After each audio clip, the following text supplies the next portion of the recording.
All right, welcome back, everyone. And hey, good morning. I hope you all like this new time slot. Again, we're still trying it out. We'll see what works in the end, and we'll go with whatever works best. So, again, trying it out. Let us know what you think about it. Folks, some big stories. The John Durham investigation. That's, of course, special counsel John Durham is now turning its sights on the Clinton team because, of course, in 2016, the Clinton campaign, working with the Democratic Party, paid for the Trump-Russia disinformation, which was then spread throughout our government, throughout our media, and was used to undermine a presidency. Folks, John Durham has now issued subpoenas to the Clinton team, trial subpoenas. We'll be talking about this. Also, some other big stuff going on. I'm sure you saw the news. Twitter has accepted the deal for Elon Musk to buy Twitter. There's some possible exceptions to that. They can still negotiate. It's not finished yet.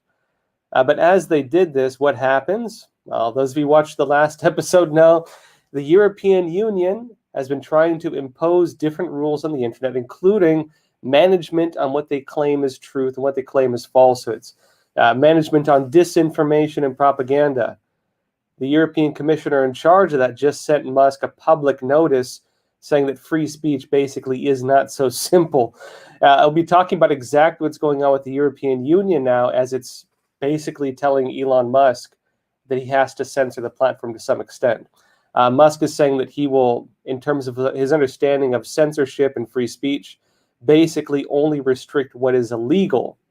And he says if people want to have a public discussion over other things that should be censored, well, they can have legal discussions, and they, basically if some things are deemed illegal, that is the only thing he claims he will censor. We'll be talking about that as well. And also, folks, we'll have to talk about this after the jump, but Dinesh D'Souza is releasing a new documentary, 2,000 Mules, talking about election fraud. Be detailing what's going on with that as well. Those of you on YouTube and Rumble, thanks for being here. After around the 20-minute mark, we will jump exclusively to Epic TV. If you don't have an account yet, go in the description below. We have a free 14-day trial for you. Be sure to get that. And again, 20 minutes will be here, but you want to watch the rest, have the live discussion, come over to Epic TV for us. There's a lot we can talk about there that we don't have to worry about on YouTube in particular. So, folks, again, let's get started. So, first of all, let's talk about what's happening. Oh, well, we'll have a guest today, too, but we'll get into that in a bit. First of all, let's talk about Durham, though, and what's happening now with these subpoenas against the Clinton team. Let me show you this. This is Epic Times here reporting. It says John Durham issues trial subpoenas to members of Clinton campaign, DNC, the Democratic National Committee. In other words, the Clinton team for the election in 2016 and the Democrat Party. Now, it says this.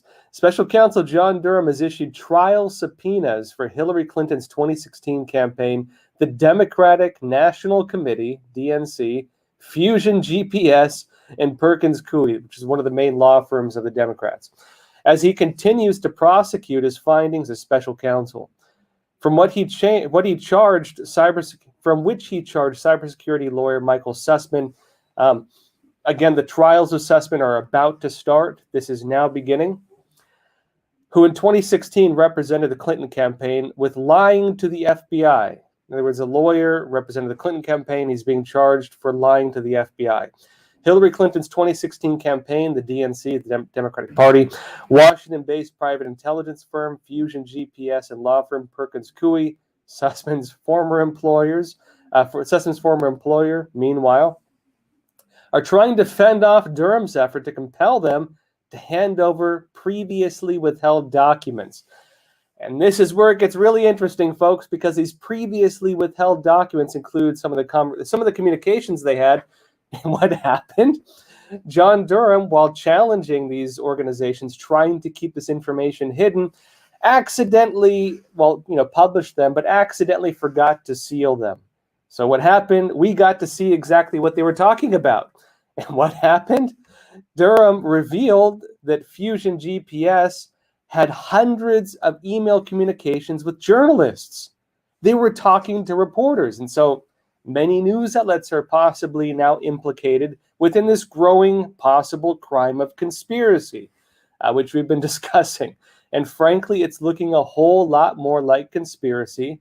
And I don't mean conspiracy theory. I mean criminal conspiracy, i.e. people conspiring together in the acting out of a crime. It's looking more and more like this. Let me show you this. This is from the Reactionary, Technofog. It says this: Durham's latest. He has hundreds of emails between Fusion GPS and reporters. Now, before we go into this, let me explain to you why this is significant. Remember, we just talked about that the Hillary Clinton campaign, the Democratic National Committee, Perkins Coie, Sussman, they're all trying to keep some of these communications hidden.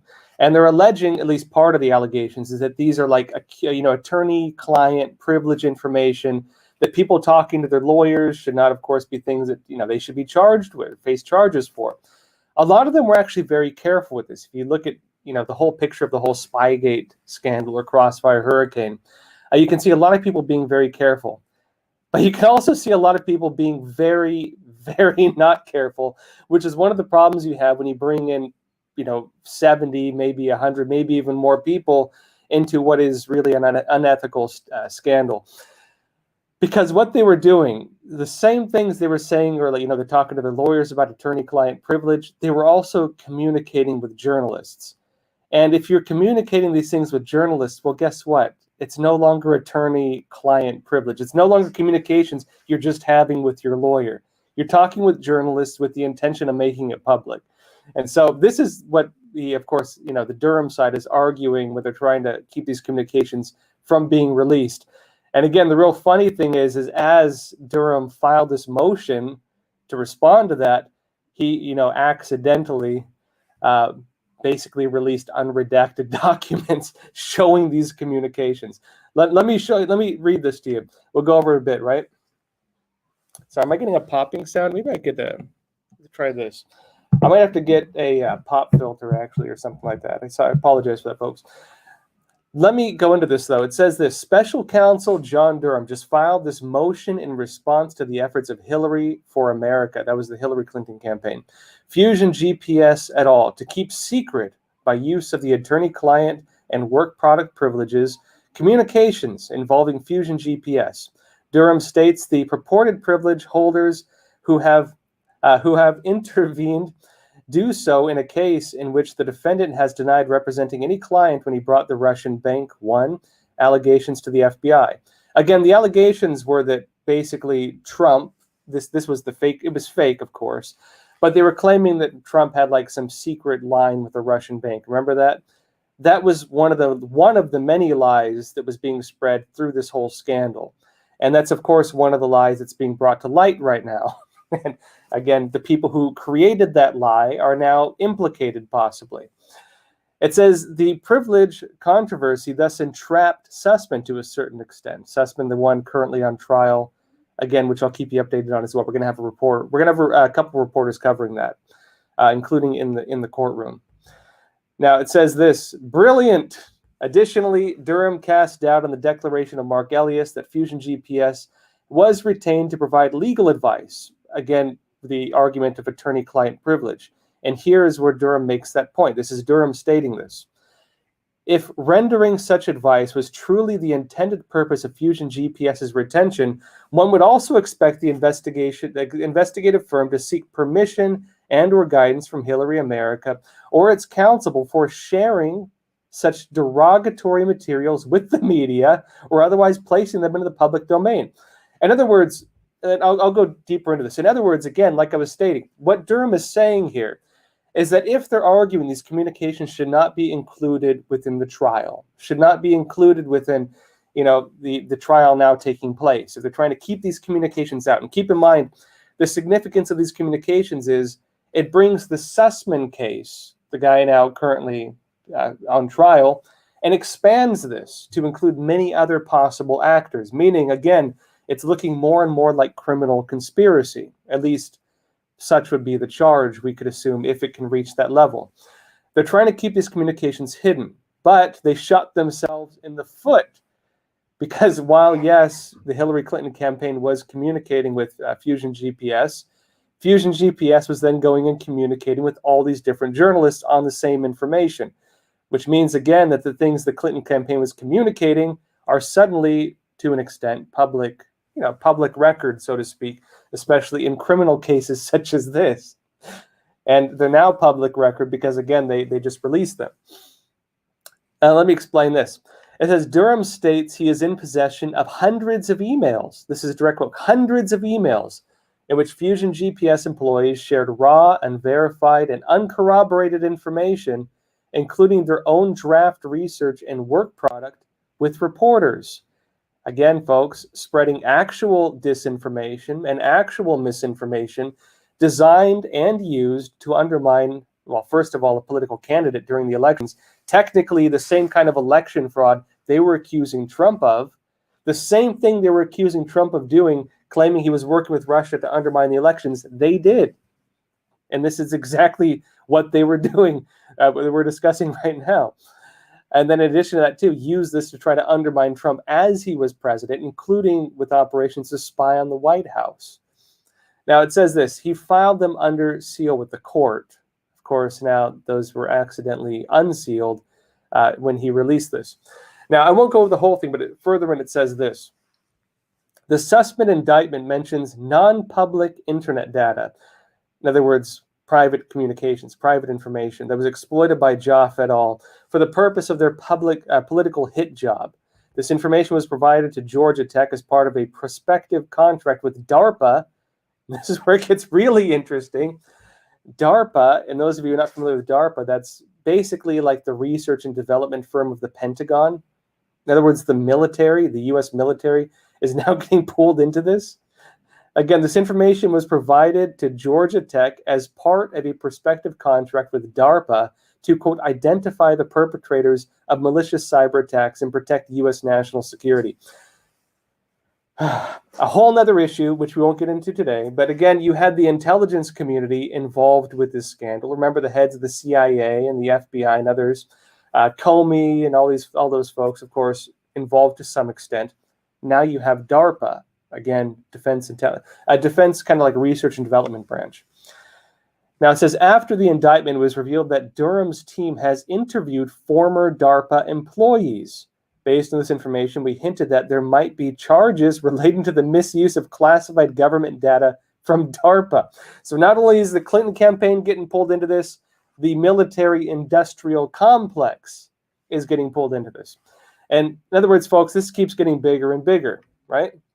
Now, I won't go over the whole thing again, but there's an email where Andrew DeFilippis, who is part of Special Counsel Durham's team, states that DARPA, this is a direct quote, DARPA has no objections to Georgia Tech's provision of any records of information, both classified and unclassified, to our team and to the grand jury.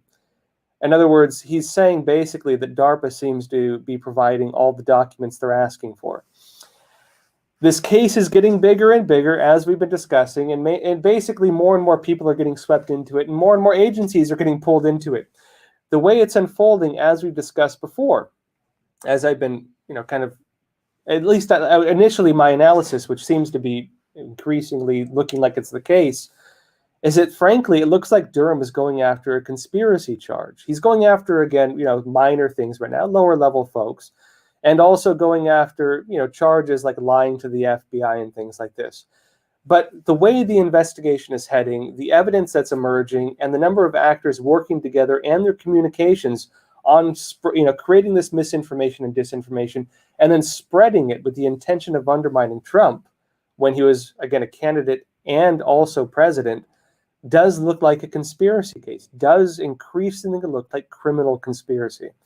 And frankly, the way the Durham investigation is going, it seems to be on the road to laying out that issue, laying that out. Folks, we can go. I'm going to go into this a bit more. We actually have a guest today. That's Steve Soukup. He's actually author of The Dictatorship of Woke Capital. We wanted to invite him on to talk about Disney because, of course, Disney is also shooting itself in the foot. Disney, of course, came out with their, quote unquote, not so secret homosexual agenda. They're talking about making every character trans or gay or whatever else like that, right? Basically running a not so secret agenda, a political agenda to sexualize children, which started the argument around Disney grooming kids. A lot of this began, or at least came to headlines in Florida, where again, Governor DeSantis passed a bill restricting kids from kindergarten through third grade from getting like explicit sexual education, and also restricting them from, making it so that if they have to, if the school wants to make a gender reassignment therapy, i.e. chop off their genitals or whatever like that, or give them puberty blockers, the schools have to tell the parents. They called that the Don't Say Gay bill, of course, politically, but really it was more like the Don't Groom Your Kids bill. We've invited Steve Soukup to come talk to us about this because apparently this is not the first time Disney has done something like this. And while there's an argument as well on whether or not this is censorship or whether this is, again, a political organization masquerading as a business and this whole kind of industrial complex again to influence our politics. So, Steve, let's invite you on now if you're there. I'm here. Thank you for having me, Josh. I appreciate it. Hey, Steve, real glad. Yeah, so again, you talk about your book, and it seems the timing of this was very good because, again, you have the Mickey Mouse sign here, and Disney's, of course, in the headlines. Let's start by talking about kind of where things are at. Elon Musk, and folks, we'll go more into Durham after this, but I want to go on this first. Of course, Elon Musk is in the headlines right now. People are saying, he's trying to end censorship, but didn't people just censor Disney? And I know there's a lot of arguments on this because people are saying, well, Disney is very politically active. Steve, what's your take on this? Would you call the actions against Disney censorship? How would you compare that to the whole Twitter argument? The two have nothing to do with one another. The idea that this is censorship of Disney is ridiculous. Disney, in the person of CEO Bob Chapek, specifically said that they wished to undermine and to change the law democratically passed by the Florida legislature and signed by the duly elected Florida governor, that they intended to change that bill, and they would stop at nothing to do so, specifically to placate some of their angrier employees. That's a different thing than simply articulating speech. That's a promise to undermine the democratic process. Everything, and I got just a little bit of the discussion you were having before you had me on. Everything that the left talks about with respect to disinformation is precisely what Disney was trying to do in that case. They were spreading their disinformation. They were trying to make it seem as if this was a law that targets gay people, that targets transgender children, that targets people who are outside of what most people consider the normal sexual boundaries. And that's not what it was at all. This was simply a bill about what students should be exposed to with respect to heterosexuality, homosexuality, any sort of sexual content in public schools. And Disney has threatened to undermine the legally, democratically passed laws of the state of Florida in order to pursue this disinformation. And so there's no comparison whatsoever with censorship or what's happening at Twitter. This is interesting. So this sounds a lot more than like a political issue than just like a censorship or like, a censorship issue or them trying to shut down discussion on like homosexuality. It seems like Disney is actually trying to manipulate politics. Do they have that kind of power? Like what can Disney do to impact politics? Well, Disney apparently does not have that kind of power.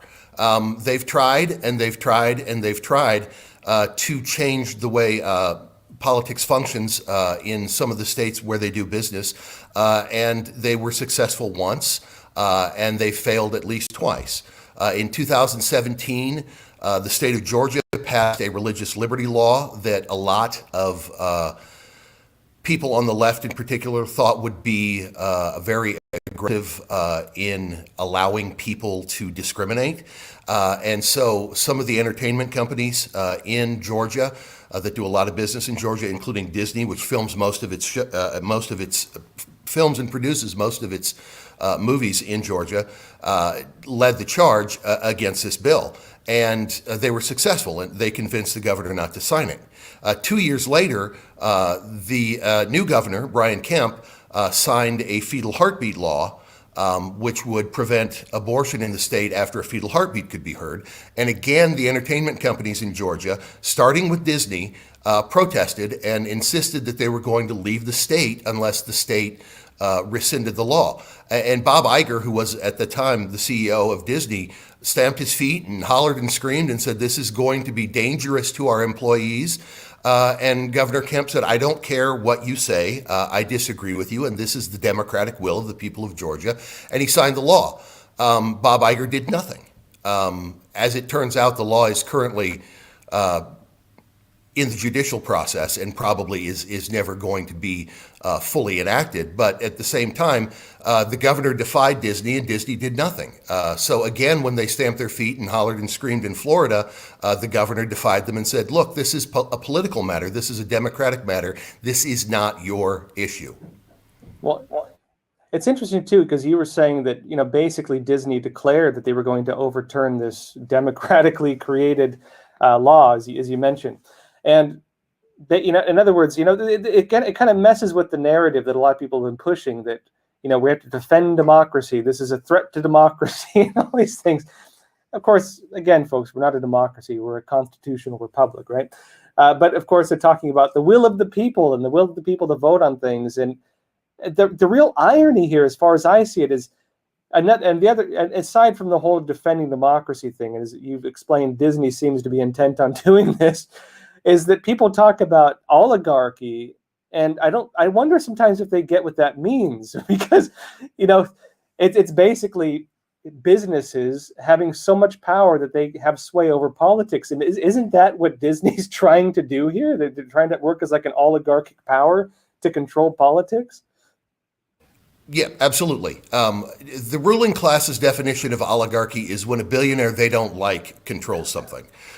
When billionaires they like are in power and are trying to affect political change, that's fine with them. It's just the billionaires they don't like that they have a problem with. But yeah, Bob Iger is at least a centimillionaire, if not a billionaire, from the work that he has done at Disney. Bob Chapek, again, the same thing, is a centimillionaire from what he has earned working at Disney. These are very wealthy men who have decided that the democratically enacted will of the people is wrong and that they need to change it. So if you're looking for a textbook definition of oligarchy, you have it right here in Disney's behavior. Yeah. So folks, we're going to jump over to Epic TV. We'll continue this discussion over there. Those of you on YouTube or Rumble, be sure to check out the description. We're giving you a free 14-day trial. Come over to Epic TV, join us. We don't have to worry about YouTube censorship or anything like that. We can talk openly. It's fantastic. Jump over with us now. Before we jump over, though, I'll show you a quick trailer. We have a great episode up. Larry Elder, he has a show with us as well, on why people don't call the Brooklyn subway shooter a terrorist. Because as you might remember, there was recently what looked like a terrorist attack in New York, and suddenly, like, the discussion on it's over. Larry Elder has some insights on why that is. We'll show you the trailer of that, then we'll jump over to Epic TV. Why the reluctance to refer to the suspect in the Brooklyn subway attacks, Frank James, as a terrorist? Mr. Frank James, our person of interest, now became a wanted individual for yesterday's horrific incident. Mr. James is a male, 62 years old. He is known to us and has ties in Wisconsin, Ohio, Pennsylvania, New Jersey, and New York City. His arrest history in New York is 9 prior arrests, dating from 1992 to 1998. Those include possession of burglary tools 4 times, criminal sex act, theft of service 2 times. He was arrested on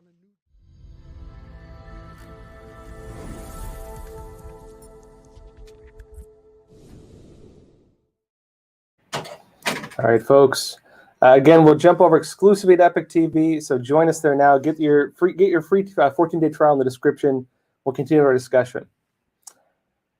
Right. So, Steve, wonderful having you here still with us. Let's continue this a bit more because, I mean, like you're saying, it seems like the political